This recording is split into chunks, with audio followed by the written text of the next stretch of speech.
அத வாங்க ரேக்கு சாஞ்சி வச்சிருக்கு. அம்மா நெட்டு செஞ்சு தந்தாங்க.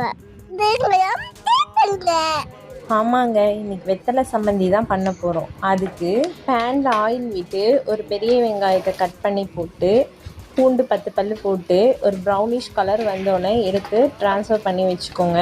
அதே பேனில் 1.5 டேபிள் ஸ்பூன் கடலைப்பருப்பும் 1 ஸ்பூன் உளுத்தம்பருப்பும் போட்டு புளி, வரமிளகாய், கருவேப்பிலை சேர்த்து நல்லா பொன்னிறமாக வறுப்படுற அளவுக்கு வறுத்துட்டு 6 வெத்தலையை கட் பண்ணி சேர்த்துருக்கேன். மிளகு ஒரு 8 போல் போட்டு நல்லா வதங்கக்கூடாது, சும்மா லைட்டாக சூடு வந்த உடனே தேங்காய் சேர்த்துருக்கேன். பாதி மூடியிலேயே பாதி மூடி எடுத்துக்கோங்க. அப்புறம் தேவையான அளவு உப்பு போட்டு லைட்டாக ரோஸ்ட் ஆனோடனே வதங்கி வச்சுருக்க வெங்காயம், பூண்டு, வெத்தலை எல்லாத்தையும் சேர்த்து கொஞ்சமாக தண்ணி ஊற்றி அரைச்சி எடுத்துக்கோங்க. கொஞ்சம் நிறையா ஆனாலும் தடன்னு ஆகிடும். அரைச்சி சுட சுட சாப்பாட்டில் போட்டு பெரட்டி தான் சாப்பிட்டு தான் பாருங்களேன்.